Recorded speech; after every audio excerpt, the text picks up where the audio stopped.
I would like to acknowledge that we are in Mi'kma'ki, the ancestral and unceded territory of the Mi'kmaq people. This territory is covered by the Treaties of Peace and Friendship, which were first signed by the Mi'kmaq people and the British Crown in 1725. The treaties do not deal with the surrender of land and resources, but in fact recognize the Mi'kmaq people and establish the rules for what was to be an ongoing relationship between nations. And with that, I would like to pass the torch over to James Rhodes and Afshin. Thank you. Welcome. You can hear me okay? Thumbs up, thumbs up. So hi everyone. So this is something that as I do constantly speak, because to be honest, I think this is one of the biggest potential killers of restaurants, because I still see a lot of problems with people's tipping systems, and that traditionally you're using the one that you've had for years.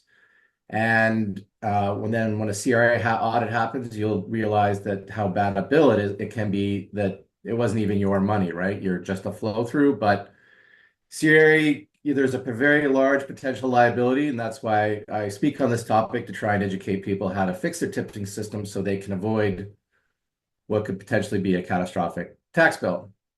And as you know, Restaurant Romano is the leading case out there. So being that we're all in Nova Scotia, it's one of these hard things for you not to have seen that case or know about it. So that's where, if I was to be, a bad person, which CRA I think sometimes is, this is where, if I was auditing a restaurant in Nova Scotia, especially Halifax, I think I'd be pretty critical of the restaurant that it hadn't fixed its tip system in light of that case.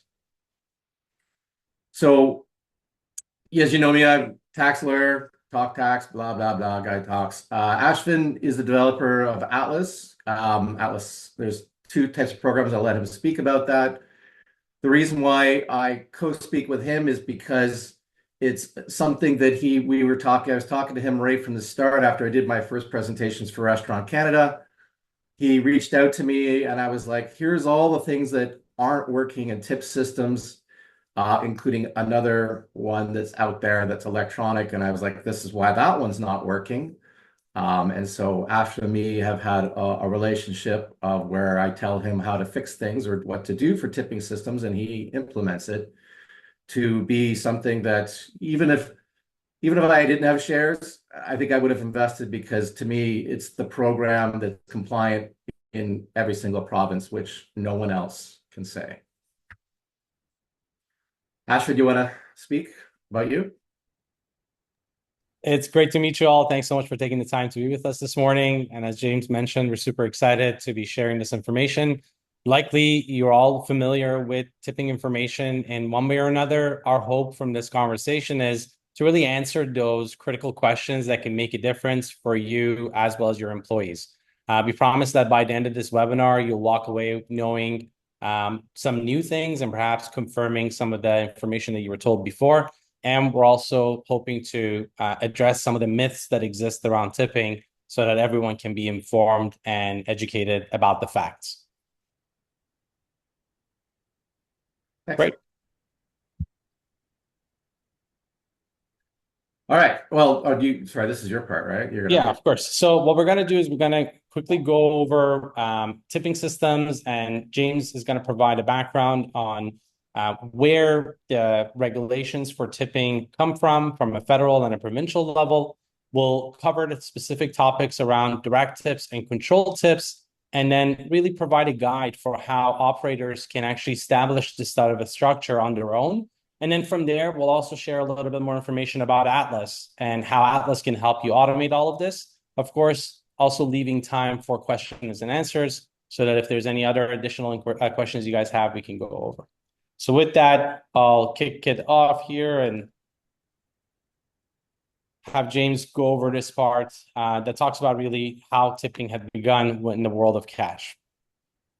So we did this because it's sort of a background to, if you ever look at CRA's bulletin on tipping and their examples, they use the word waitress, and, leaving change on a table, I think, of like who's got change, who leaves change anymore.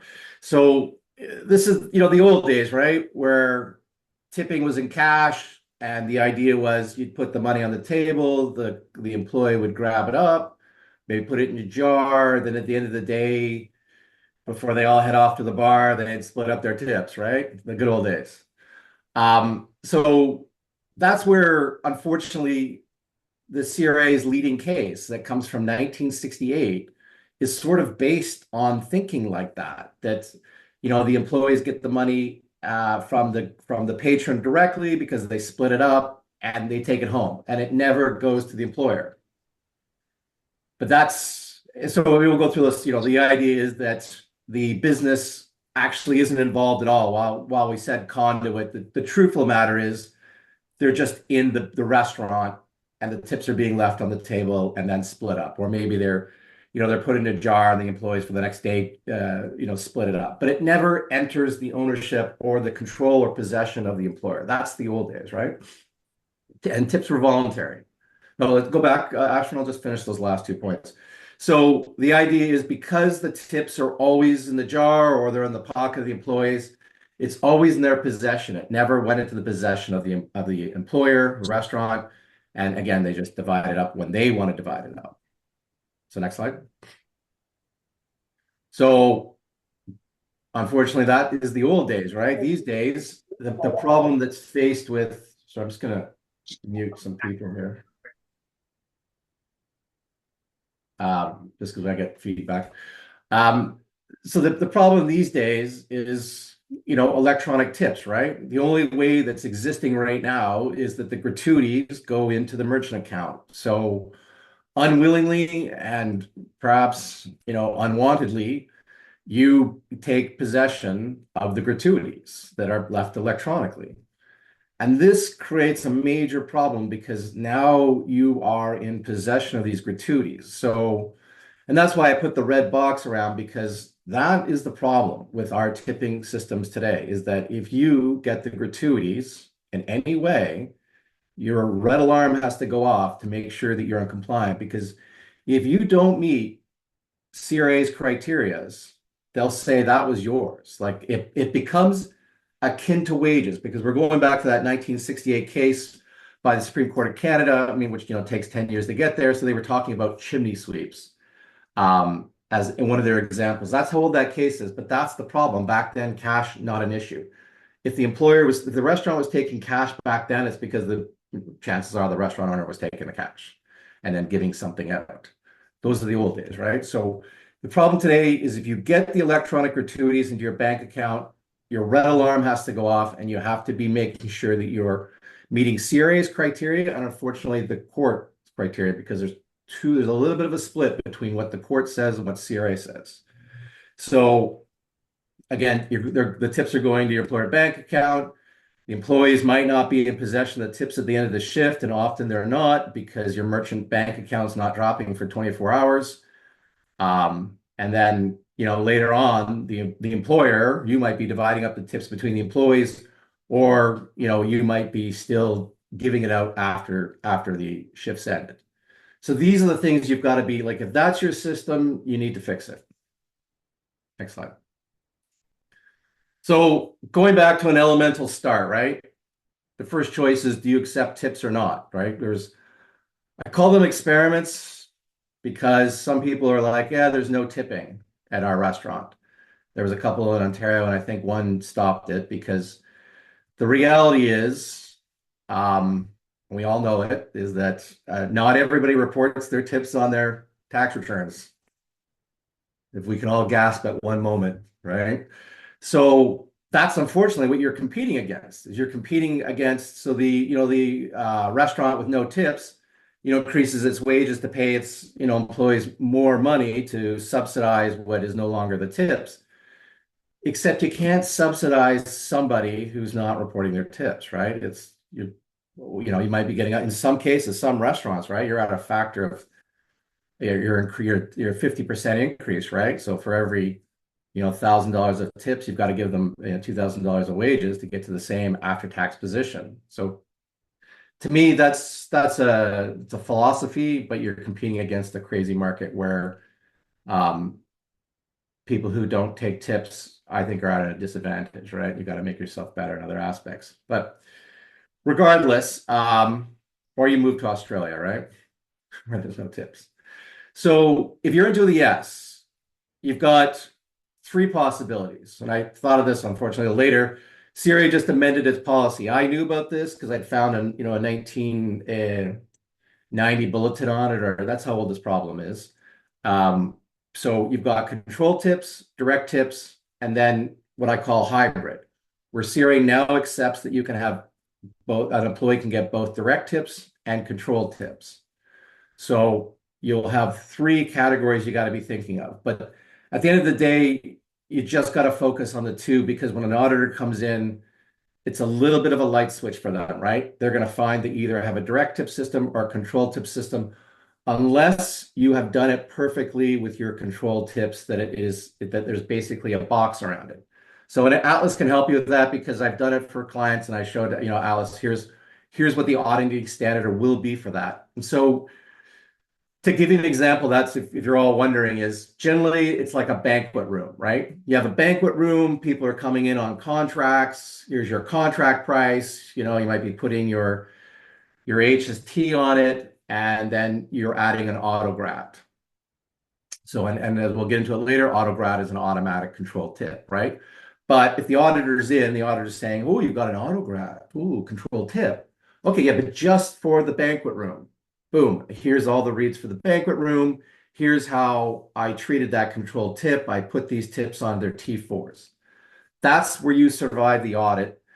And the auditor's like, okay, great. Banquet hall, control tip. Let's go look at your main floor. Okay. And then they go through the direct tip categories, and then you have both. So that's sort of that hybrid in a nutshell. I'll just focus now on controlled and direct. So the idea of control tips is that, the employer has decided on the distribution. So that's the big one that I see. The failing that I see in 99% of the people that come to me is they're not paying it out by the end of the shift, right? They're like, well, it's next day. And that's Restaurant Romano. Remember, when you look at Restaurant Romano, it was a crazy case. They were doing it, at that time, they were doing it almost the best. They were paying it out by electronic, by I think e-transfer the next morning on their tip breakout, right? So the idea is the server takes home the cash. Then they figure out the difference between the electronic tip and the cash they took, and the difference is paid by the restaurant or paid back by the employee. A very, very common system. The problem is, and so electronic transfer was the next day, and that was too late for CRA. And so if you have anything like that, you got to change it immediately. So distribution, when the tips are transferred to the employees, right? So we're talking, is it the end of the shift or is it later? How the tips are transferred to the employees. So Nova Scotia is wide open right now. Ontario actually has been the first province that's locked this down. Likely BC will follow, because BC follows what everything Ontario does, except for having a conservative government. That's about the only change in the BC legislation, right? Given that we're a conservative government in Ontario, and BC, who I think is NDP, and that Nova Scotia, a bill was entered by the provincial NDPs to protect tips. If you're looking at Ontario, look at Ontario for a way where your tips are probably going to go, right? Ontario has been pretty good, very good, pretty to very good on how they're protecting tips for workers. If you look at the act, it's actually called Working for Workers for. So if you ever have a political party that needs votes, guess who's coming out with Workers for Workers, Nova Scotia. So that's where, when I say how tips are transferred, in Ontario, it has to be cash, check, or by direct deposit. And this was a big fight in Ontario, and Ontario just came out and said, we're not going to do this fight in the court. We're just changing the entire legislation. That's how important it is to us. Currently, there are no rules in Nova Scotia about how it can be paid out. But again, this is the issue with distribution. So if you have a control tip, you are required, it's not exempt from CPP and EI. The actual wording is, for the Employment Insurance Act, it's insurable earnings. And if you're looking at the Canada Pension Plan, it's called pensionable earnings. So, and a direct tips where it has not been decided upon, like the employees decide the distribution, the employees are deciding how, how it's paid. That is exempt from CPP and EI. So, why is that important, right? Because, when it comes to wages, right, it's very easy. You pay it, and then you're taking CPP and EI off of it. So you got your federal tax, provincial tax, that you're taking source deductions from them, and then you've got your CPP. Remember, CPP and EI, got your employee portion and your employer portion. So, because I like ruining movies for people, if you have a controlled tip system, you didn't know it, you as the employer are 100% liable for the employee contribution and the employer contribution. And the worst part, second worst part, aside from that big bill, is you can actually only ask the employees for the employee portion for up to a year for the previous year. And that's only if they still work for you. And you can only take an amount that's reasonable. So, and I've yet, for all the clients that I've had who've gotten audited, no one has ever asked the employees for it. So effectively, if you've got this wrong, you're responsible for both the employee and the employer portion that you have not remitted on money that you never paid to them as wages. How fair is that, right? So this is where, when it's tips, right, it's supposed to be, if you have a direct tip system, CRA regards it as being paid by the customer. But the federal provincial tax, that's up to the employer, right? To report it or not report it, like there's a choice, but, and then you've got if they want to include it in their return for CPP, they can actually optionally put it in. Have I ever seen someone do it? No, really, only really old employees do it, because that's the only time we think about retirement, right? Where it goes from bar to, I don't know, Boca Raton. So this is where you've got to just be aware that, and Afshin worked out the numbers, that it's, basically a 7.61% hit that you'll be looking at. They're not liable for source deductions for federal tax and provincial tax because you never withheld it. So again, spoiler, this is where I spoiler alert, right? Why should you care? It's because it's a huge bill, right? Aside from your employer contribution portion, right? You have to pay their portion. So for every $100 tip, this is where we've worked out that your cost is $7.06, right? Which it's a pretty big, like, that's a 7.6% take on money that you didn't leave, that money that you didn't get, money that you don't report or get to treat as earnings, right? So, and if you didn't take it from them, from the employees, or if you had your systems controlled and you didn't take it from them, that's a 15.22% hit. So we sit down with employers and we look at, because we just take their revenue and we say, hey, here's, 15, 18% of what the tips are. And here's what you probably could be your potential liability if your tip system is not viewed by CRA as being a direct tip system. And on that note, just a resource, because there is a lot of numbers here. And as much as we've simplified things, it may be hard to relate these numbers to your own case. There is a free calculator on our website. If you go to automate tipping, at the very bottom, there's a calculator section. And here there's 3 calculators. The first one really shows a business who is currently putting tips on payroll to see what the cost for them is. The second one is a business who is doing everything they believe is correct, but unfortunately, they're not meeting the specific requirements for a direct tip system, so they'll be considered controlled. And finally, we show how much the employees save. But on this topic that James was just talking about, on how that penalty is calculated, so if you have a restaurant that is generating $1 million of sales, and let's say the average tips are 18%, there is a total of $180,000 of tips generated for the employees. And if you haven't met the requirements for a direct tipping system, not only will you have to pay your 5.95% for CPP and 1.66% for EI from an employer's perspective, but you're going to be held liable for the employee's perspective too.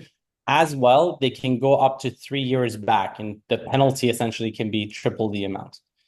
So just to clarify that, because I always tell Ashfin that the 3+ is there for a reason, is that CRA's normal audit model, right, under the statutory provisions of EI and CPP is 3 years. If they feel that you knew about it and you're being negligent, the statutory limitation is lifted. So I say 3+ because, I've yet to see a case where they did it, but, if restaurants who've been looked at or audited and been found to be liable in the past are still doing a system that's close to what the old system was when they got schmucked by CRA, CRA might be like, hey, listen, I know we haven't been here for 4 years, but you haven't done anything. We're going back 4 years, not 3 years, because we think that you're negligent. So now you're fighting that, hey, well, I'm not negligent. And then it's going to be like, well, what did you do? Because, listening to Rhodes is not good enough. But you didn't listen to me because I didn't fix it. So anyway, so that's why I say 3+. It's just be aware. So this is where it doesn't really apply in Nova Scotia. Nova Scotia, you're a little bit of the land of the wild, where there's no real rules on gratuities from what my research was.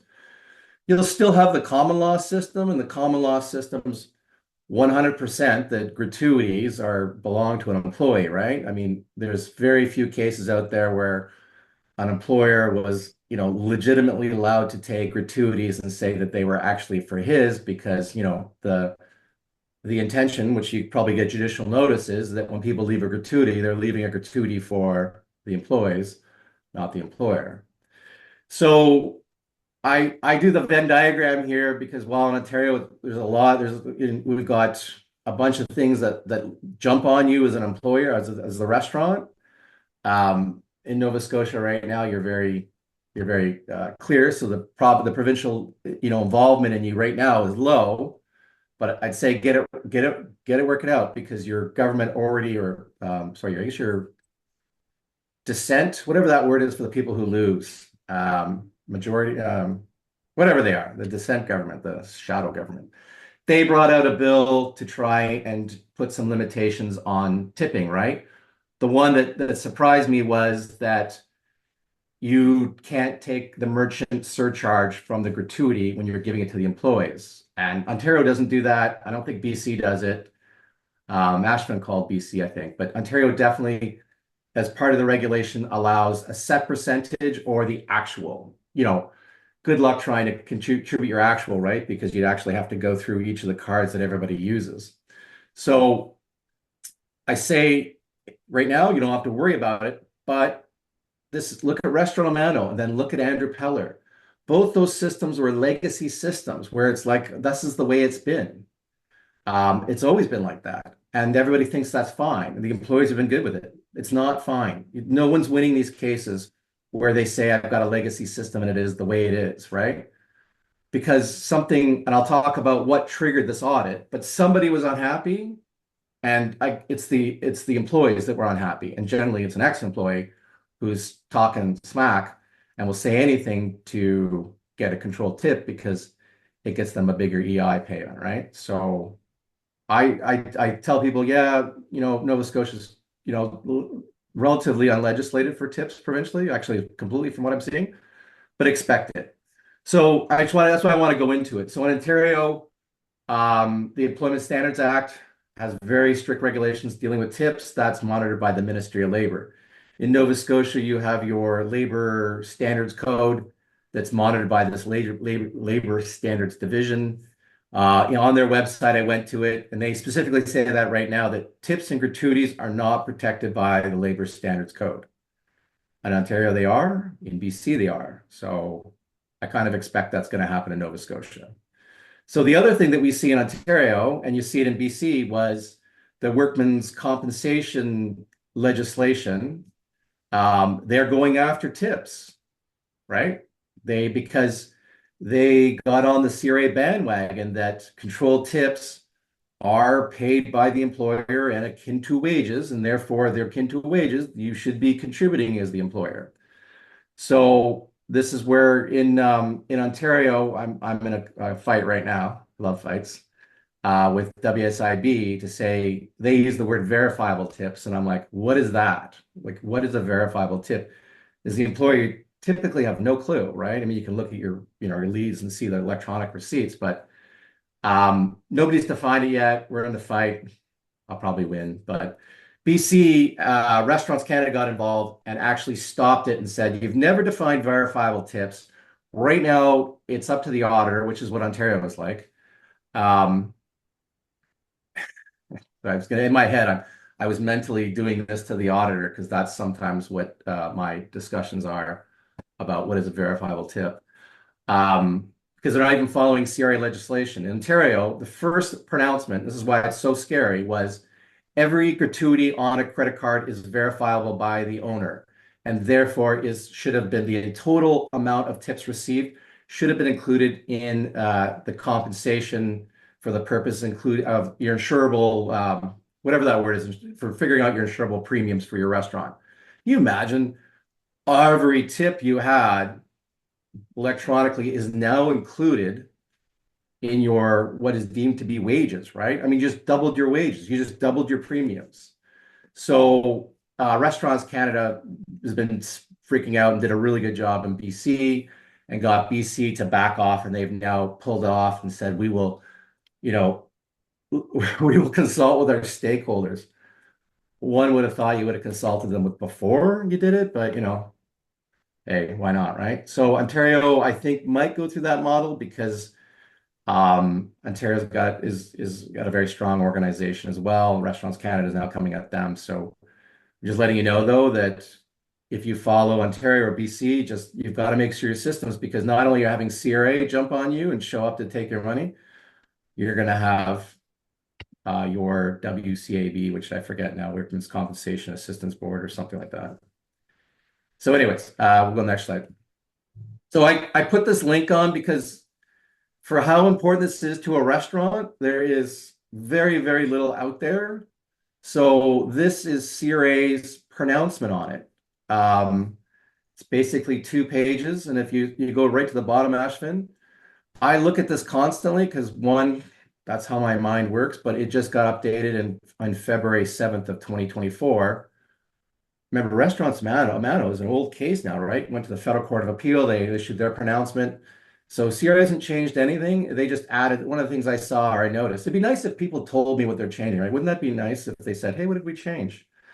But I think it's because no one ever looks at this and I'm the only nerd. But if you go up a bit, Nashvin, that this is where they give you some examples about what it is. So, and then they talk also, for the first time, I've seen them accepting that you as a restaurant can have both a controlled tip system and a direct tip system in the restaurant. And I've had a couple of fights with auditors because I go and get a really old, I think it was from the 1990s or the 2000s, about where they accepted that way back when that you could have 2 systems. So anyways, you should go to that, read it. I mean, it's not great, but it's the one, like, it should be if you're going to be looking at how to start your tip system, this is it, right? And you'll notice that they use the word, I love when you look at it, right? They still have the word bellhop in there. I've never, all my hotel clients, I've never heard them talk about a bellhop, but that's CRA for you, right? So, so when I'm talking, this is in the next slide, this is where I'm talking about federal and provincial restrictions. So again, right now, nothing provincially. Nobody is telling you what to do, and nobody is trying to tax you. So your worry is CRA, who administers the Employment Insurance Act and the Canada Pension Plan. In my view, the first thing that all restaurants need is a tip committee. And I always tell people, they're like, why? I could do a direct tip system without a tip committee. And it's like, yes, you can. But until the gratuities leapfrog over the restaurant and go right to the employees, you as an employer will always have a liability. That red alarm is going off, right? Because you've changed the old model where you never touched the gratuities, to now where the gratuities are dropping into your merchant bank account. So what's the solution here? The tips no longer go into your merchant bank account. They leapfrog. Who are they going to leapfrog to? This is where you're going to need a committee. Even if you've got 3 employees, there's a 3-employee committee. You create it so that they can open a bank account, So, spoiler alert, when the two, what I call a two tipping model, or what do I call it, Ashwin? What do I keep yelling about or asking Santa for? With regards to the split payment, you mean? Yeah, dual payment processing. That's what I ask Santa for every year.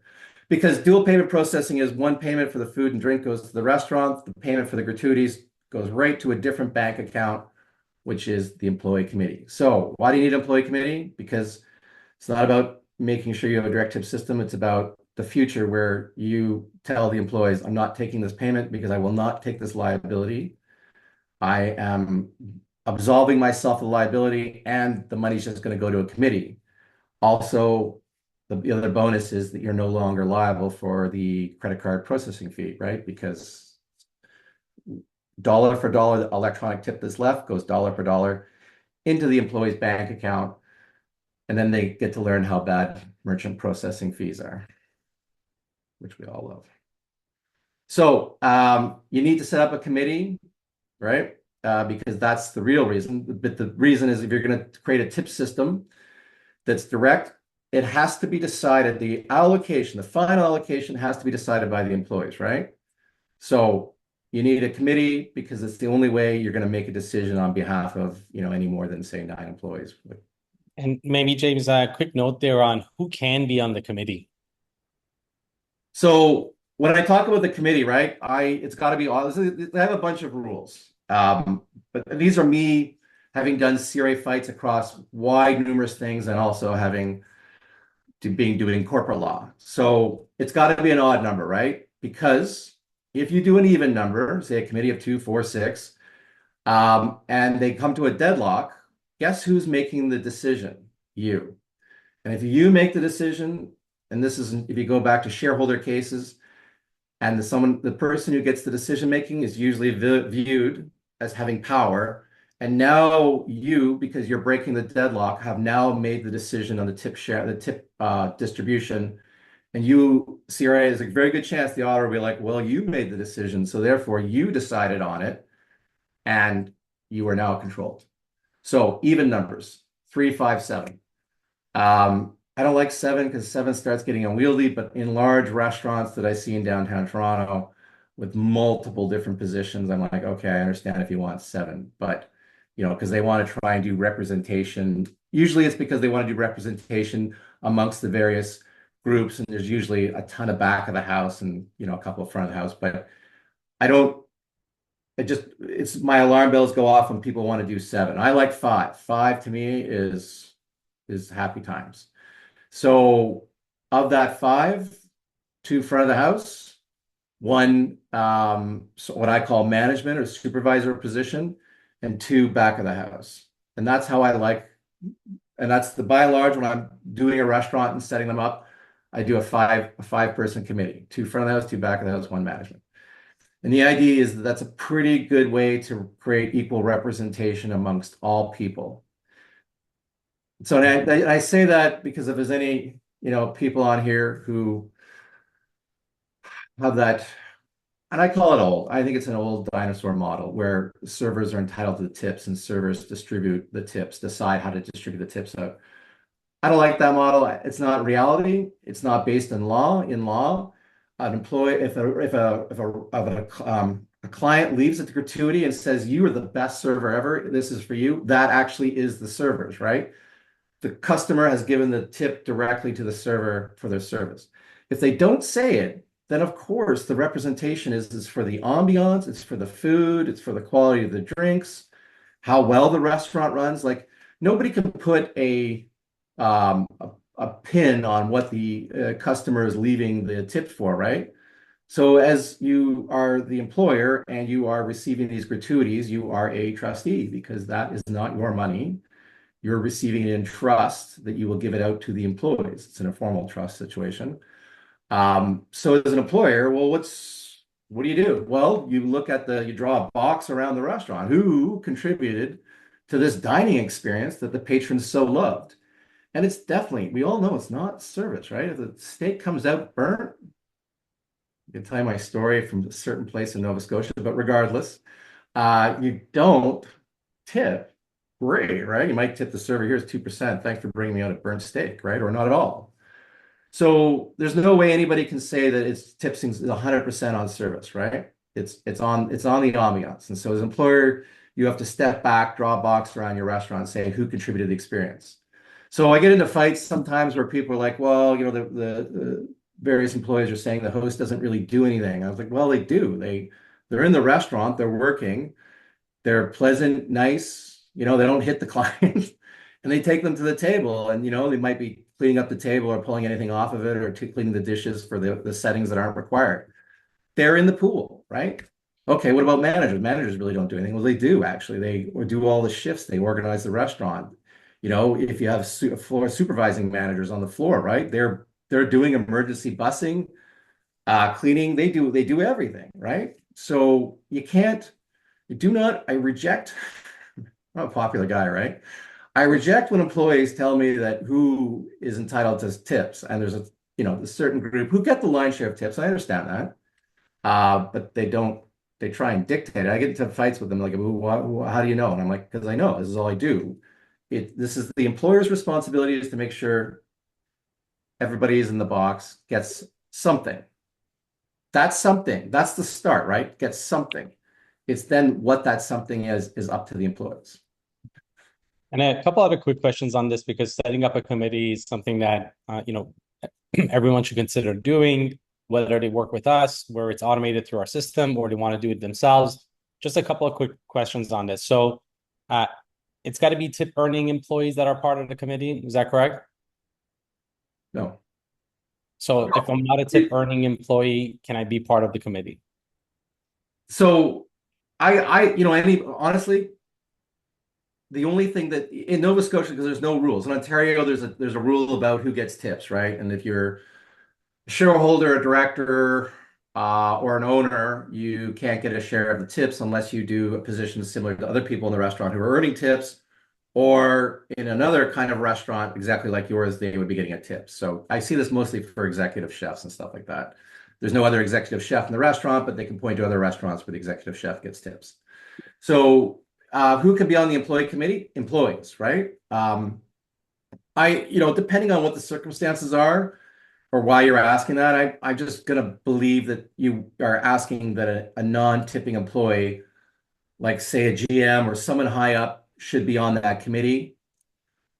There's nothing that says you can't. I just don't like it. If I was defending it, I'd be like, if you're hiring me, I'd be like, but it's not, there's nothing to say you can't do it. What I typically like is I like the floor supervisors or floor managers or, the shift manager, somebody who's interacting with the employees and the employees trust and they know the employees, right? That's who I like to be on my committee because aside from the fact that you are giving up all control, and I see that in a lot of restaurants, that when they give away this tip system, they feel that anarchy is going to ensue.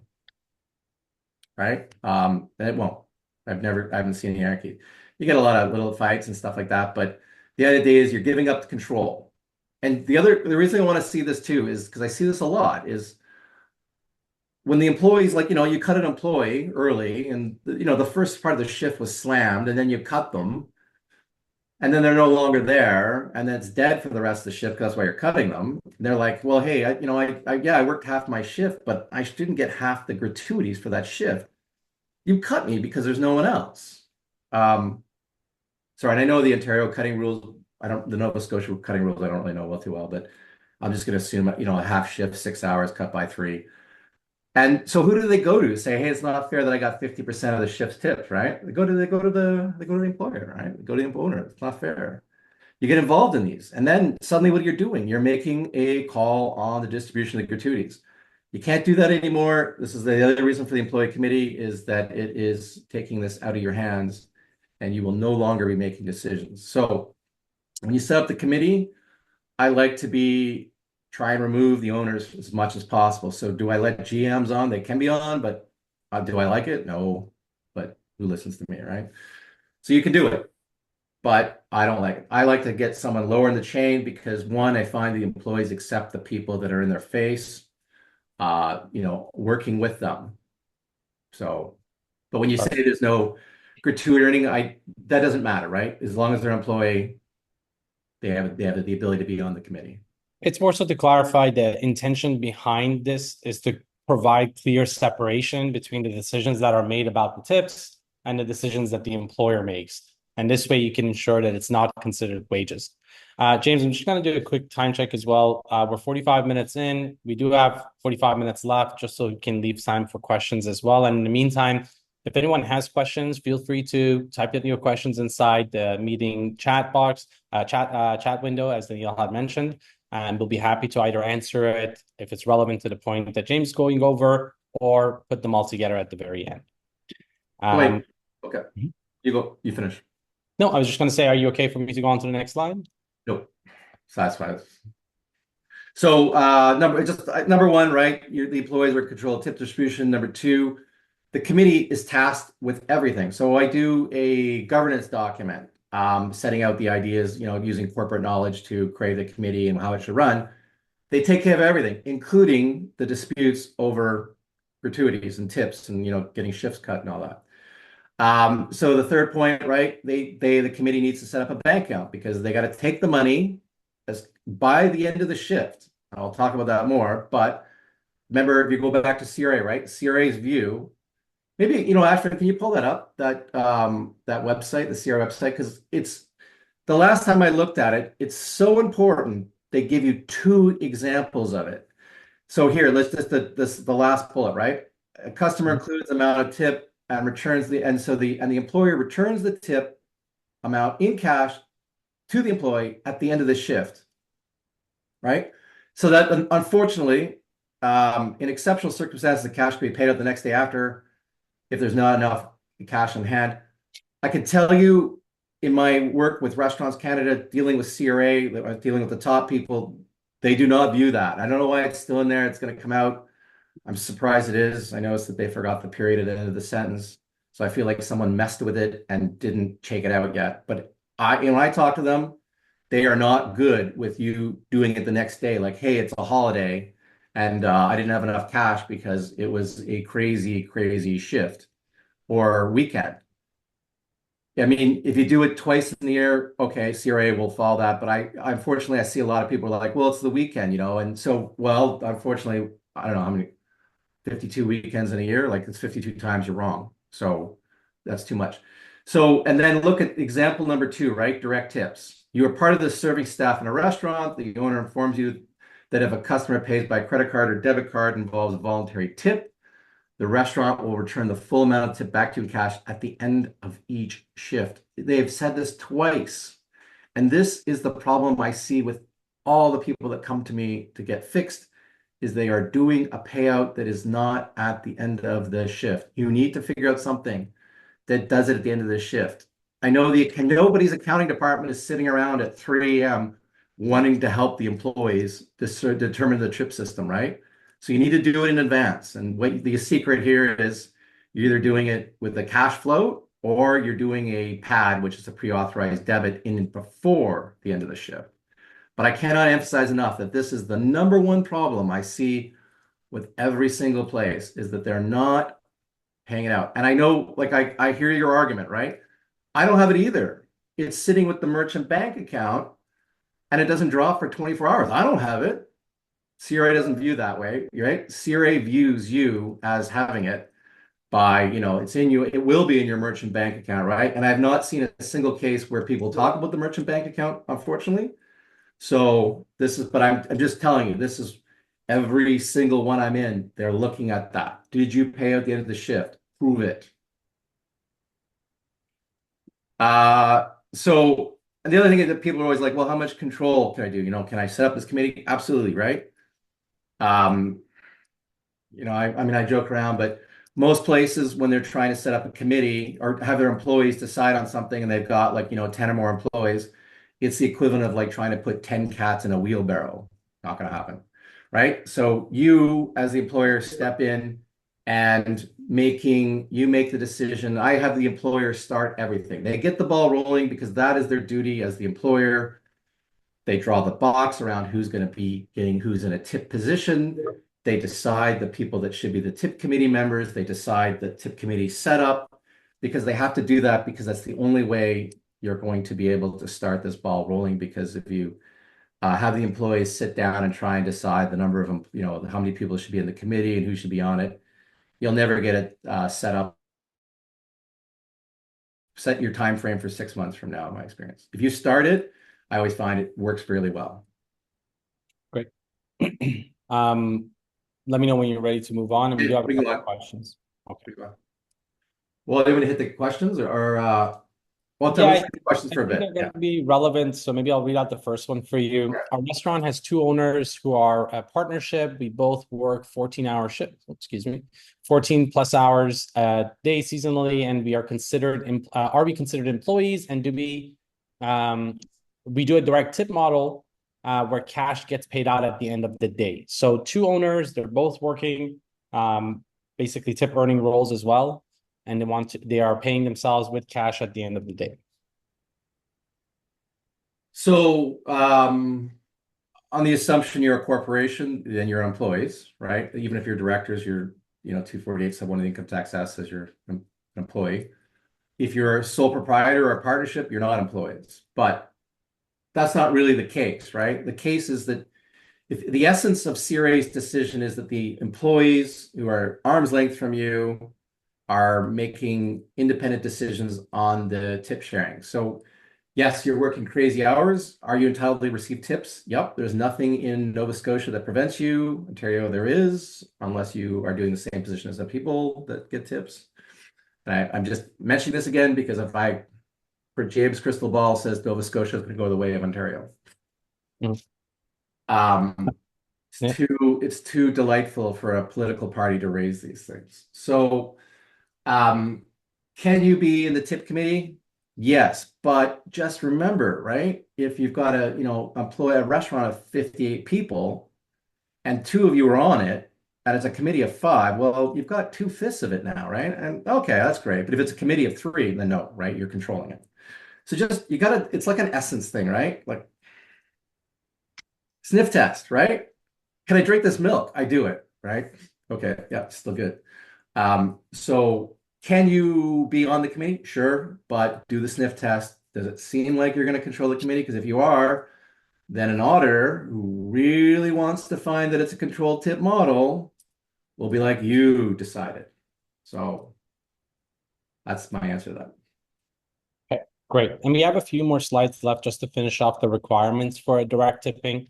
I'll answer a couple more questions, and then anyone else that wants to unmute will get to a point where you can ask questions live as well. Just to address these couple other quick questions here, James. So we have a restaurant.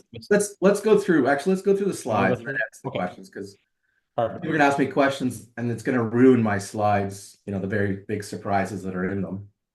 So we're on topic of committee has been set up. Now we're talking about the division rules. All right. So determining the tip division between employees, again, employees must decide. A province says no things. Like the question I just answered, can you be involved? Yes. Do you want to be involved? No. From a CRA perspective. I understand from a keep your restaurant running smoothly and you've been involved and it's your life. So you do it. I just tell people you do it at a risk, a very significant risk. And the idea here again is that it is relevant to one of the questions that came in.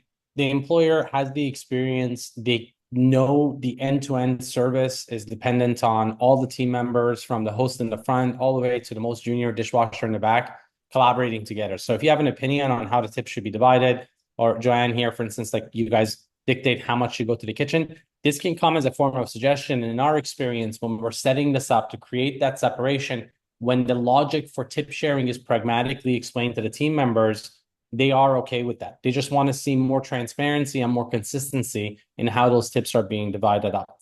But again, the key differentiator here is that you can provide the recommendations. At the end of the day, if that tip committee decides to adjust those percentages, you can't put your foot down, because if you do, then you are controlling the tips. This is the balance in the tip committee can really come in. If you have someone represented from the back of house, the committee itself will never agree to changing the tip model in a favor of one department over another. Okay, I'm going to talk now. Please. Do you want me to move on from division? No, because I want to mention something. I think you're ruining my slides, Ashton, with your spoiler alerts. So we, in every single case that has come to me, it's not like we don't give out and give this handout to the employees and say, go at it. Come up with your committee, come up with your representation, come up with your ratio formula, and come up with your governance.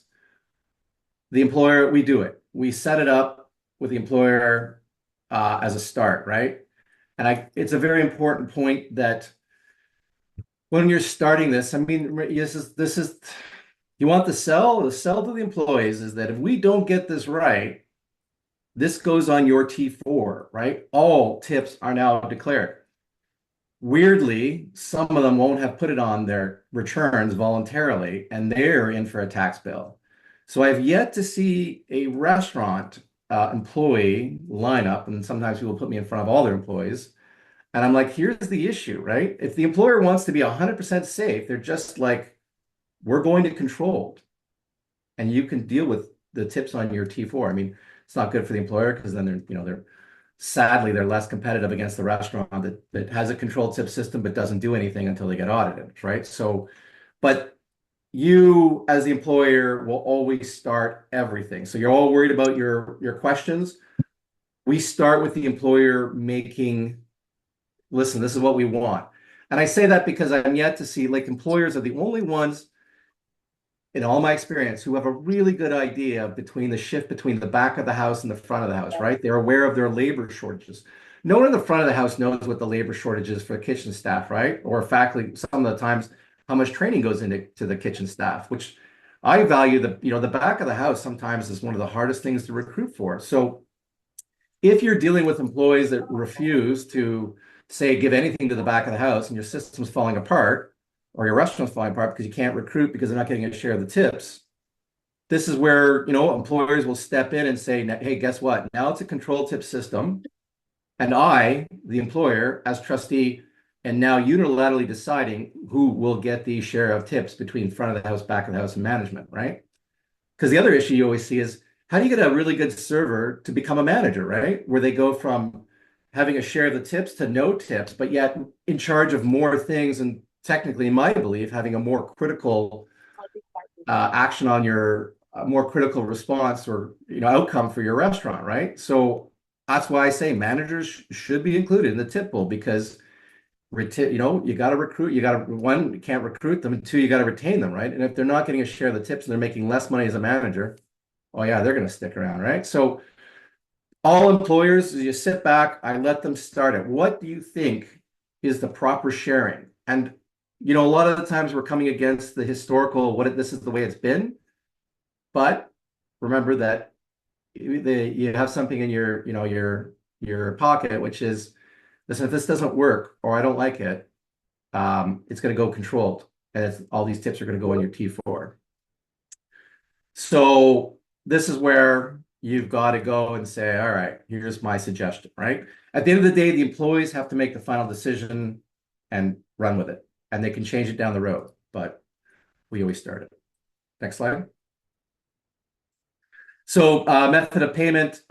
This is, again, CRA doesn't really care what the method of payment to them is. I should say, as long as they're getting paid by the end of the shift, that's what you see. And so they use the word cash because, unfortunately, CRA is not up to date. I'll have discussions with them about credit card and how to move funds, electronically. They agree with me. There's something out there from Restaurants Canada about electronic movements, but at the end of the day, there's no money supposed to be fungible, right? So whether you give the tips in cash, say you're doing a cash flow and you're paying them out in cash, or you're doing a pre-authorized debit where electronically you've moved the funds, or the funds that you expect to receive before you even receive it. It just is the bright line test, right, is out by the end of the shift. Next slide. So mandatory or auto gratuities. Remember, whatever you think you've got for a direct tip system, the minute you take mandatory or auto gratuities, it's now a controlled tip automatically. Why is that? That's because it's CRA's view that a controlled tip is akin to wages, where basically you've charged the customer for part of your wages and you're giving it to the employee as wages. I don't like the logic, but I'm just telling you this is how CRA views it, because you have this extra bonus round that CRA's view is that HST is required to be collected on mandatory and auto gratuities because they believe it's akin to a charge by the restaurant for the patron. So you must collect HST on mandatory and auto gratuities, and they are mandatorily treated as controlled tip systems. You have to make sure that you are putting it on their T4s and doing the right remittances. And, like I said right at the start, you can do a hybrid model, but you've got to be very, very good at how you do it, because CRA, if you're, I see like tables of 8, I see that a lot, or tables of 6 now, where there's an auto gratuity added. And then, usually when I'm speaking to the restaurant about it and what the ramifications are for that, which is CRA can say, hey, that's an auto gratuity. If you can't distinguish tables that are over 6 where you've charged an automatic gratuity, we're going to treat your entire tip system as being controlled. And then most restaurants, because they're really not set up properly on their POS systems to be able to do the auditing required to figure out tables of 6 or more with the auto gratuities, they just take it off. So just as an awareness, if you have an auto grat or a mandatory gratuity, red alarms, right? One side note about it is that with Atlas, because we're able to connect to the point of sale system and help you guys set up different categories for sales, we will be able to separate, in most cases, as long as your POS is able to do it, we are able to separate your direct tips from your controlled tips so that you can have auto grad on certain aspects of your business and no auto grad on the rest of it. But again, super critical to have the proof, and we would be able to provide you with that. Whose idea was that? First. Anyways, yeah, so that's why you've got to have a really good audit to be able to survive. Audit trail. Okay, so onus of proof. This is the thing, right? I don't know why anybody thinks that CRA has to prove anything. CRA doesn't prove anything. Like, there's weirdly, there's no stories in the media about great audits, right? So the onus lies with the employer, right? They come in, look at Andrew Peller, look at Restaurant Romano. They come in, they came in both cases, they came in on the basis that somebody had complained and said the employer decided the tip distribution model. CRA said, yeah, the employer decided it, and the employer is left showing, no, I didn't. It was the employees. It's in both Andrew Peller and Restaurant Romano. And I know Andrew Peller personally because we had to pull in the person that they kept on telling the CRA had made the decision, and then he was a witness. And he's like, I didn't. I listened to the employees. We were at a meeting. They decided this, right? We're using the European model. But so I tell everyone, even if it's been this way since 1900, go have them put it on paper every single year. We, the employees, decide the following. And this is where you get a committee, is because you don't need all employees to do it. We, the employee committee, decide the following, right? So that's paperwork. You need good paperwork on this to show CRA's biggest factor, right, is the employer did not decide. The employees decided the tip distribution model.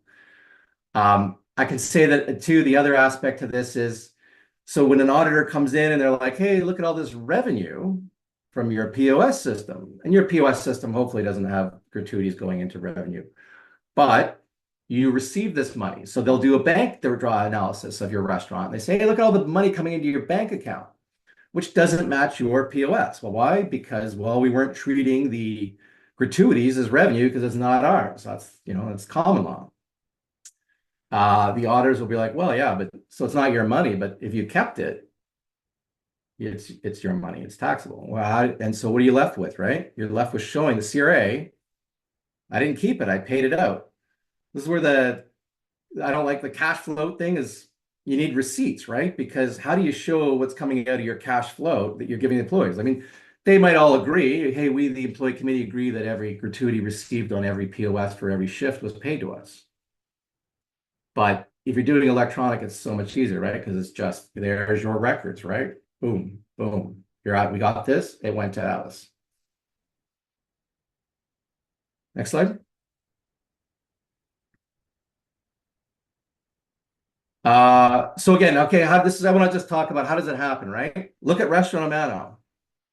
If you look at it and you really look at it, you're like, that's weird. How did CRA get those things from the employer or from the manager saying, hey, if you don't accept what's happening, you're going to get nothing or going to cut your shifts or whatever it was. Those were all kept by an employee who was aggrieved, probably got laid off. They go to EI. They've learned that if they say I was in a control tip model, those gratuities are now subject to EI, and the EI means that they get a better payout when they've been laid off. So you'd also see it for MAP benefits and PAT benefit claims, right? Where someone's saying, hey, listen, I think this was a control tip system fairly, I should get a bigger payout. So they're not telling CRA that, they're telling Service Canada that. Service Canada then turns around, tasks an auditor because they're not, Service Canada doesn't care. Hey, we'll send an auditor out. So now you got an auditor going out to the restaurant and auditing them.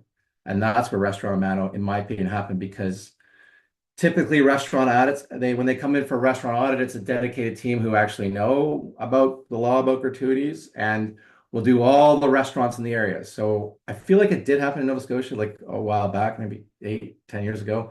It happened in the Niagara region of Ontario where they went out and hit odds while Andrew Peller got caught. They're all auditing all the restaurants. So that's what I call the restaurant audit project. Typically, you'll know when it's happening because they'll post something online. Hey, employees have to report their gratuities. That's supposed to be your heads up because everyone looks at the CRA website every day, right? Except for me. And then the other way it happens is you're in a payroll audit and the payroll auditor is like, let me check your CPP, EI, is it correct? Oh, let me look at the gratuities, right? Because CPPI is great for wages, but some restaurants tips are 2 times your wages. So that's just a natural draw for an auditor doing a payroll audit to say, well, let's take a look at whether it was pensionable, insurable. So those are the 3 ways that I see it. But the one way that's the most scary, right, is the employee, because the employee is the one that's feeding the information. You look at Restaurant Mano, no way that stuff came from, they didn't get it in an audit, right? They came from an employee. So they started interviewing the employer. They'll ask for your tipping policies. They'll ask for your POS records and employee information. And then because if they've laid off the person, they'll just talk to that person sometimes. And what was the restaurant like? Like the person who's fired is the best person to tell you how good the restaurant is, right? But just think about that because that's what you're up against, right? So when I talk about papers and policies and why, I tell people to take that tip distribution and I tell them to laminate it and store it is because if you fire any employee that you fire, you can just expect that one day they're going to come back and say a bunch of things that were wrong, and you're going to have to produce the stuff, right? So the other aspect, we don't have it on this, but I tell people to change the employment agreements, put a clause in there that they agree or they understand that it's a direct tip model system. Because I was in a fight where the people who are no longer there were saying, I just got the tips. I didn't agree to it. I was way better than, the servers or the X or whatever it is. It was completely unfair, but they didn't tell me anything. They didn't give me any chance to say anything. And I just got it. And it's like, the auditor's actually telling me this. And I'm like, well, that's weird because, their employee contract when they got hired actually told them that it's a direct tip system and actually set out who they should contact in the committee. So onus of proof is always on you as the employer. Always remember that, right? You're always behind the, so to speak, 8 ball. You're on mute.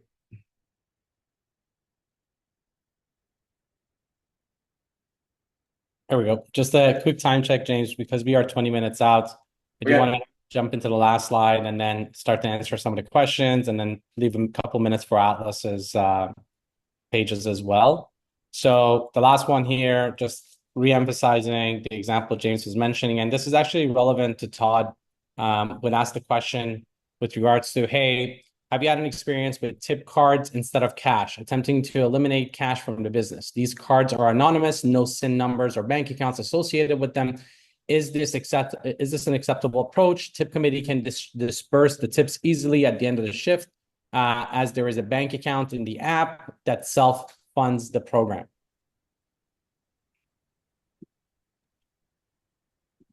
I'm gonna Yeah, I talk mean, like the about question it. really, I guess, and Todd, please feel free to jump in if you want to add more context. But the question really here is, in a world where employees are still concerned with moving away from cash, and the previous slide here just really tried to explain that, guys, it doesn't matter because the source of truth is not the cards that you're referring to, Todd. It's not the spreadsheet that does the tip division. The source of truth is if you guys are accepting credit cards at your place of business, your merchant records and your point of sale records are the proof that the CRA has. And if the CRA wants to, they just ask for that proof and they dig in from there. So that's, I think, one of the things that's super important to go over.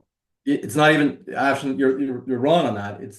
You could accept all cash and you're still going to face the same issue, which is the restaurant has revenue, no matter what, right? Unless it's all cash and you're not reporting it, then there's a whole different problem here, right? You're reporting it, you've got your POS systems, you've got the revenue. Auditor comes in and says, oh, like a nice auditor, I'll give you 13% tipping ratio. So off $1 million, 13%. Here's the gratuities I think are received. Does he have to prove it correct? Does the auditor have to prove it correct? Nope. They are allowed to make the assumption of fact. And once they make an assumption of fact, it becomes the employer's responsibility to show that they didn't take the money, right? And that's what I was talking about, where your reads are showing, electronic gratuities, and they're like, well, where'd that money go? I see it come in your merchant bank account. Well, I paid out a cash flow to them. Okay, well, where's the receipts for that, right? So that's the first aspect. The second aspect is, okay, so servers think that, if they've taken cash because somehow they have, for some reason they didn't report it in their tax return, what happens? Or even if they do, right? Because there's that stupid thing out there where report 10% of your tips. I can tell you that, look at Section 5, gratuities are specifically included, right? 100% of your tips. Do you do it? Who does? But the point is, an auditor comes in, says, hey, listen, I see this POS from your shift. It's $1,000. I think your average tip is, I'm going to be nice to you, it's 13%. Show me wrong. Like, prove me wrong. Prove me you didn't get 13%. A mean auditor, you know what? Nova Scotia is a really nice place. I mean, at Halifax, right? It's a very better retro area. I think your average tipping ratio is about 18%. So they might be like, maybe it's 18, I'll give you 18%, right? Or I'll do 20. The auditors can do that because the onus is on the server to show how much gratuities they received. And not having any records actually just hurts them, right? Because the auditor doesn't care. The source documentation is there. If they want to be a really bad auditor, hey, besides from 20%, I don't even care what your reads say. I'm just going to take the overall revenue and divide it by the 5 of you that were working for that night, and you tell me what your gratuities are. Like, you show me your records on gratuities, and you don't have any with cash, right? I mean, half the time the cash doesn't even make it into the bank account, so you can't even use your bank account deposits. So I always tell people, you're looking at it completely wrong. You think that somehow you're a black hole of web of intrigue of where your tips went. Nope. It's serious, just leaves you alone till the audit happens, right? So you have a problem in that you got to read, you got to revenue, you got to, they just make up the percentage, and then you've got to show that that's not it. So I'm telling people, when they look at systems that are electronic, they're actually really good, because when you're in an audit and you have to show that you didn't receive, how much tips you received, and electronically, you're like, well, this is all the money I got. Say that, the one you're referring to, you get a transfer. Well, it's anonymous. It's going somewhere. And I can guarantee you, because I know where the records are. If I was an auditor, I know how to subpoena the records off the one you're referring to. They just get it, right? Hey, where's all the payments, right? Oh, okay, there you go. But that's your accurate. The auditor doesn't need to do that work, and everyone is getting that wrong. The auditor just makes it up because they don't need to do the work. And I don't know why everybody thinks that CRA wants to do work. If they can make an assumption of fact based on reasonable probability of facts, the court allows it. The onus is on taxpayers to determine the correct amount of tax. And when you have 0 or 10%, you're way off mark, and you are going to lose this 100%. If you reported 90% of your tips, that's where you probably will win, because 90 to 100, the court's like, okay, I understand things. But look at Restaurant Amano, right? What is missing from that? All the servers got taxed, Who didn't get taxed? The back of the house and the other front of the house. Because the CRA didn't care, right? They didn't go and say, hey, exactly what did you receive? And if you look at Restaurant Omano, the servers paid more, got treated having received more tips than they actually did because they pay out to the front of the house and the back of the house at the end of their shift, but they didn't get the tip out breakout, the reconciliation till the next day, and CRA taxed on the reconciliation. CRA didn't give them a deduction for the money they paid out of their own pocket to fund the back of the house and the front of the house. And that should be an alarm bell to say, and that was actually okay by the tax court, oh, CRA is right. Federal Court of Appeal, oh, CRA is right. That is because the servers didn't put it together and say, here's what I actually received, right? Mm-hmm. So just be aware that systems that are electronic, actually, while they're not anonymous, nothing out there is anonymous, right? And it doesn't even matter. The more anonymity that exists, like your employer is paying you in Bitcoin. Well, guess the employer is not going to support you getting away with not paying stuff. The employer has to show that the tips were paid out. So even if the employer paid you out in Bitcoin, that you put in a hard wallet and walked out of the, or cold wallet, walked out of here. The employer 100% has to give you up, the employees, to say, I have paid out these tips. That's the employer's obligation. Otherwise, it gets treated as taxable income. CRA doesn't care, right? So that's where anonymity, I always say it just hurts everybody. Plug. But Atlas can model, here's what the tips are. Right? You could expect to receive, between 2,500 and 3,500. Yeah, I could actually go over that too, if you have a couple more minutes on that. Right? Afshin is actually what owns a restaurant. So he's actually, while I'm a tax lawyer and go to restaurants, the program he developed was actually running a restaurant when I started talking to him. And I was like, you should really do a front end that deals with tips. So. And on that note, one thing that we can guarantee is, like we said at the end of this presentation, you'll walk away at least knowing how to manage it yourself. So no additional cost to you. And on the other side, in fact, we can guarantee you that if you do work with us, we'll save you money. Because naturally, right now, you're spending time, whether it's the manual work that you're putting in to transfer funds to your employee committee, the calculations on a spreadsheet, and so on and so forth. And we could automate all that for you. And the process is really simple. We help you establish those 3 roles that James was talking about. We'll have an owner role, we'll have a committee admin role, and a tipped employee role. Each one of them signs the agreement that helps you get the protection you need. We also keep those records for you at all times. In cases where we can, we actually connect with your point of sale system and your scheduling tool so that all of those calculations that are done, no matter how sophisticated or automated for you, you no longer have to do them on a spreadsheet. But if you wanted to keep your own spreadsheet and just punch in the numbers inside of Atlas, you have that option as well. And really what we do here is, as James mentioned, is instead of creating the process that, for instance, Jaro has right now, which is great because he has essentially met the requirements based on the system he's put in, but it does take time. It does require you to trust someone that you could advance this money to on a week-to-week basis. It also still requires that person to do the division correctly, and all of those other work are currently manual. What we do for you is the same work, but automated. We also help you with all the reconciliations and all the records you need for filing at the end of the year. Again, we do not report anything to the CRA. We do not file for the employees. All that onus is the same. And as James mentioned, in fact, if a single person or a business gets audited, at that point, you would want to have Atlas because we have all the records so that you don't have to pay a penny more than what you actually end up owing. Unfortunately, we don't expect audits, but they do happen. So that's the other side of this. And then finally, what really ends up happening for you and your team is that they're able to actually do all of this in an accessible way. At the end of the shift, all the information is pre-populated inside of their phones. They can punch it in and approve it, do the cash outs, and then we help with the division as well. Whether you have a tip out or a tip pool based on hours or points, no matter how sophisticated a tip model, we can actually build it out for you. And the benefit of all this is that your employees actually get more transparency on their tip division and distribution. You can both ensure that those tips are exempt from CPP and EI, and I can guarantee you that automating this will save you on the manual time you're currently taking up as an owner or an operator, or something that your finance or accounting team is doing.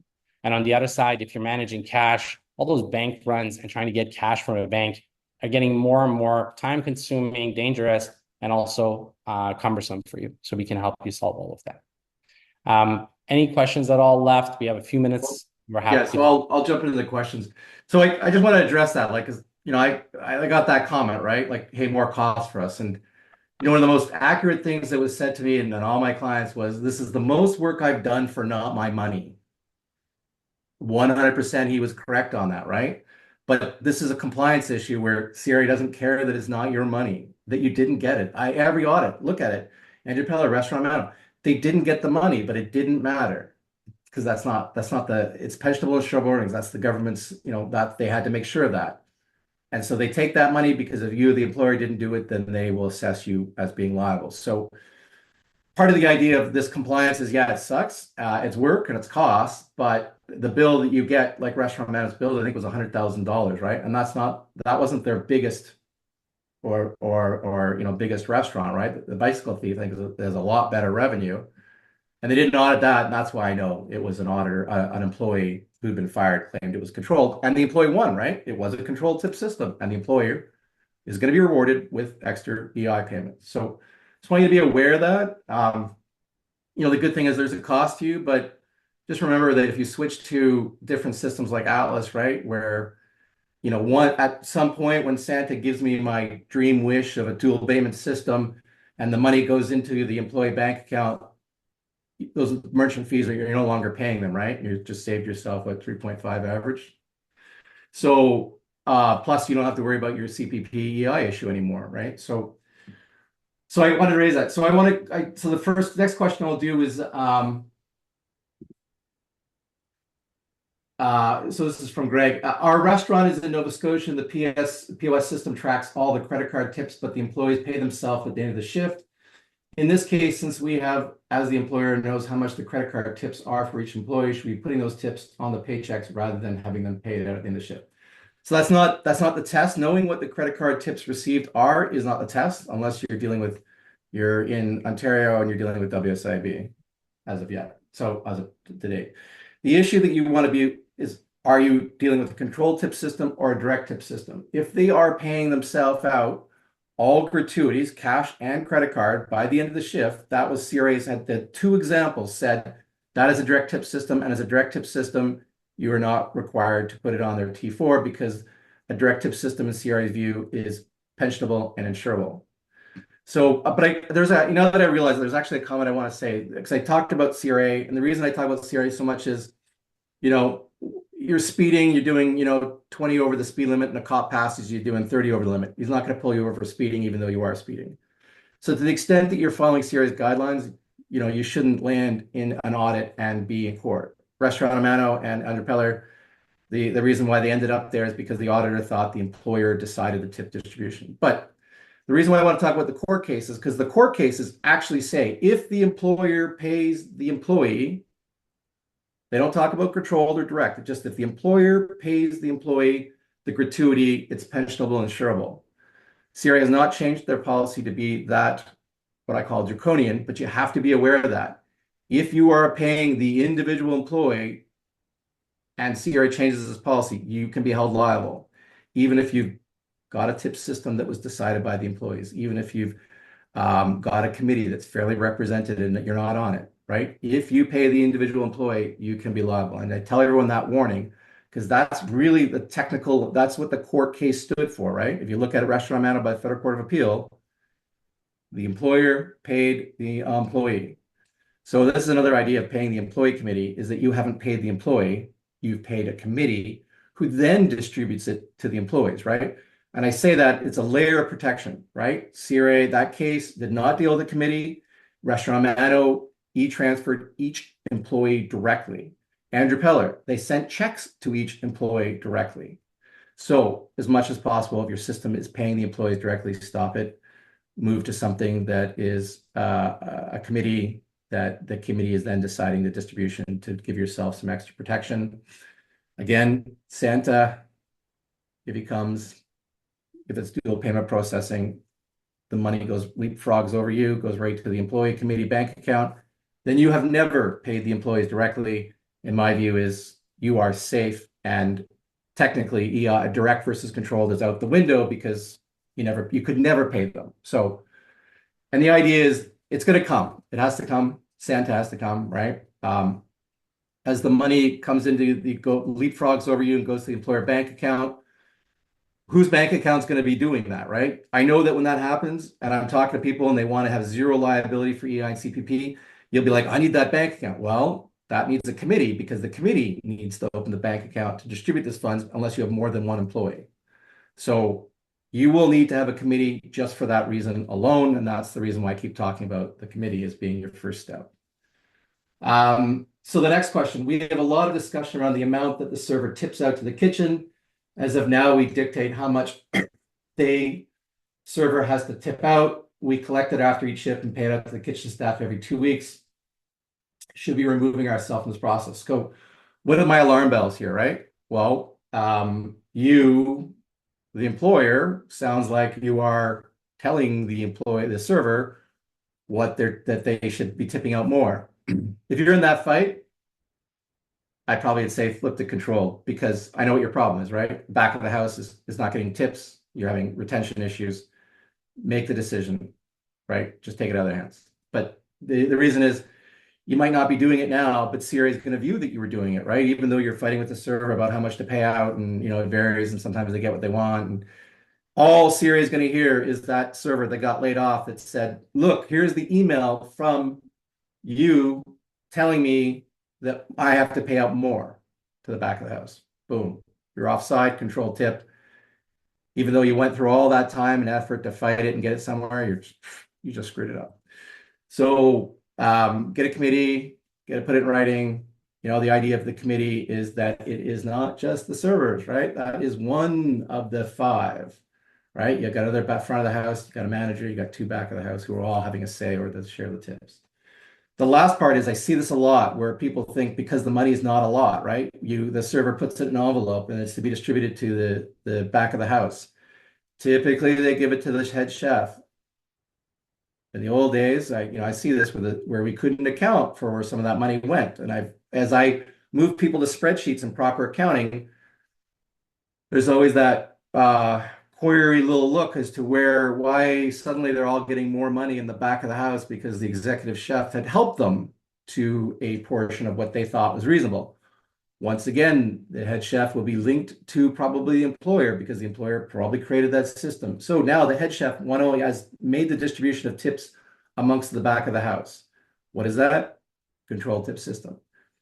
Weirdly, they didn't look at that in Restaurant Mano because it's not a lot of money, but that is not a safe factor for you. So that was the second alarm bell that went off, is that I do not like systems where it's an envelope, goes to the back of the house and the chef decides, right? Committee, spreadsheet, it's set, right? We do not pay out to the server from a cash float after each shift. Well, so I'm not sure what that means, but the idea is that all gratuities, cash or electronic, have to be paid to the employees. Whether it's a committee acting as the agent or the actual employees, you've got to do that, right? So the next one from Todd. Okay, this is the tip cards instead of cash. I answered that. Not anonymous. It's not a good thing. How can the money ever go directly to a committee bank account without flowing through the business? Again, yeah, Uber does it. Go look at your Uber. This is where I talk about, if you look at your Uber orders, at least where mine are broken between, and I don't use Uber a lot because I don't really like their service charge, because I know what happens on the back end of the restaurant. But if you look at it, it's actually broken between payment to the restaurant, and then if they have a driver tip, it goes to the driver and the tip. And the reason for that distinction is they're splitting it out, right? They are not risking EI and CPP. That money that you pay goes directly into the bank account, I think, of the person who's the delivery person, right? Doesn't go into Uber's bank account, doesn't go into the restaurant's bank account. And that is how, weirdly, on an app, you can have dual payment processing. So, and I can tell you that people are working on that. The last question at the very Yeah. bottom from Joshua. But we should say, like, and I gotta say this, right? Like I don't really care about Afshin. He's got a lot of nice hair, but I say this for the reason that when I talk to them and I tell them the things that they need, they are working on it, and they are the only ones in the entire industry, is my opinion, who's actually working on dual payment processing. Dual payment processing is the end of your liabilities for EI and CPP. Is the most important thing, and I can't stress enough. I don't know why it's not happening or why you can do it on an app, but you can't do it on a POS system, but it is being worked on. Last question. I and my wife are partners of the business and we are working as well. We share a tip with the staff and distribute the tips at the end of the week. My question is, how are we going to address our tip? Our employees get their shares and they file it in their T4s. They get their share and you think they put it in their T4, but how is me as an employer who also gets tips? So I'm gonna sort of break that down here. It's okay if you get a tip, right? You're working in the restaurant, right? There's nothing provincially that says you can't. Ontario, there is. BC, I think there is. Nothing Nova Scotia, right? Will it happen in the future? Probably. So, but if you're working in the restaurant and you're in the same position as tips, if you take the really high standard of Ontario, it's okay. So, but here's what I'm hearing, right? You distribute the tips. Okay, you're offside, right? You're making the decision. The employee committee hasn't decided. Can you be on the employee committee? Absolutely. Just don't control the employee committee. Don't kill that smell test, right? You're going to make the milk sour or smell sour because if the two of you are on it, there's only 5 people, you basically have 2/5 of the vote. So, and you're distributing it at the end of the week. Again, you're offside from CRA's publication, right? You got to distribute it at the end of the shift. Whether it goes to the committee and the committee is the agent of the employees, great, right? But because you are the rest of the employer, you have not. And I can tell you, CRA's view is you just made that your money because you exercised control over it and had possession of it, albeit for 4 days. That's too long.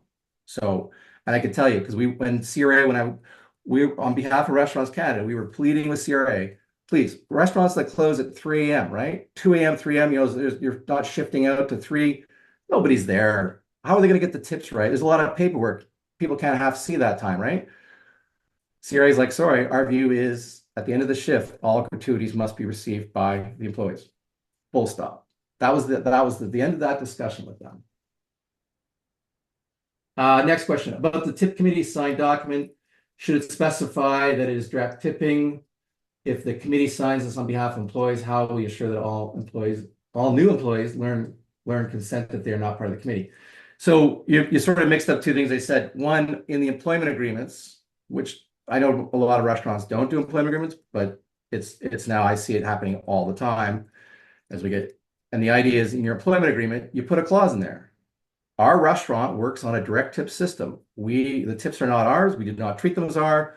We do the following things, and it goes to the employee committee. And if you really want to be, your employee committee is this person. You are in the front of the house. Your elected committee member is this. And I just, in case people ask this question, because I get this sometimes, when you're doing your 5 people, right, and you've got your front of the house, and so say it's a server, say it's a bartender, right?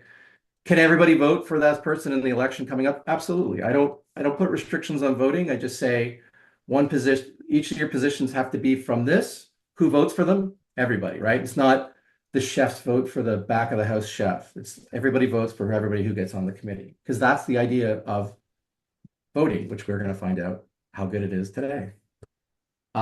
So this is where the employment agreement, we run a direct tip system. Do the tip committee need to do it? You can, but that's the whole point of the employee committee, is to have a direct tip system. So if they say it's a direct tip system, it doesn't make it direct, right? If they say it, you've got all these wonderful things, and say you have an autograt, CRA is like, nope, it's a controlled tip. Even though you told the employees it was a direct tip system, even though the employee committee signed a document saying it was a direct tip system, you're still offside. So it doesn't matter, and you don't need to say it, because you can't take away what CRA is looking at by having an agreement that it is what is direct tip system. Are you saying that all employees need to sign off on the tip out procedures? No. The idea of a committee is they represent all employees, right? So, and I go back to the other question, right? The committee is the one who makes the decisions, right? We're not going to play with 20 cats. We're going to play with the committee, and the committee is going to make a decision, and the committee will communicate that to the employees. If the employees don't like it, we get what we get. We don't get upset. And unfortunately, that only applies to children, I think. But the idea is the employee committee is the duly chosen at the start, because you have to do that as the employer, and then elected committee that represents them. And the fact that the server, say the committee, the server feels that they should be getting a greater share or whatever it is, or even the back of the house thinks they should be getting greater share, that's not for them to say, right? They raise that concern with the committee. The committee then makes the decision amongst the 5 of them, or the 7 of them, or the 3 of them, right? And depending on certain things, you just remember when you're doing your governance documents, consider whether it should be unanimous or not unanimous. So yeah, still in development. Thanks. Okay. Is it up to the establishment on whether they do controlled or direct? And if they go controlled, then the taxes are taken off from the payroll. Yeah, it's your call. It's your liability, right? You get this wrong. You didn't agree to it, but guess what? It's your problem whether you have a controlled or direct. So I do know restaurants that have said, that's it, we're going controlled. And they did that usually more not for the certainty of tax, but because they just couldn't do retention for the back of the house that worked well. Or what we talked about, getting senior servers to bump up into a management role, and then suddenly they're making half the money because they don't get their tips. So some restaurants will say we're having a controlled tip system, and that is their choice. We have a controlled tip system, boom.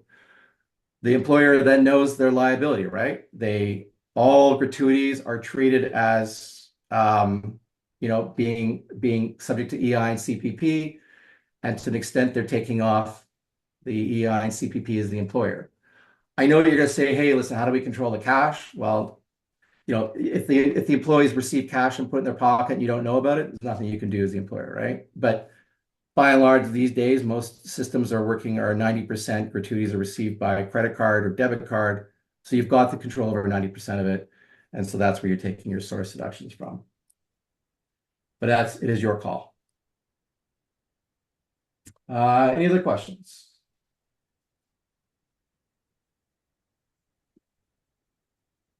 Going once, going twice. If there are any follow-up questions, please feel free to reach out to hello@atlasrms.com. If you'd like to connect with James directly, obviously you can find him at taxationlawyers.ca, or you can contact us and we'd be happy to put you in touch with him. With regards to the rest of the information, we are going to summarize a lot of this into a 2-pager that we'll be sharing with our friends at Rands, who will be sharing it with you. But again, we're happy to spend a couple more minutes if you guys like answering more questions if there are any. Yes, thank you so much for all of the knowledge that you shared today. I am going to end the recording now, and we will edit it and send it out with the 2-pager.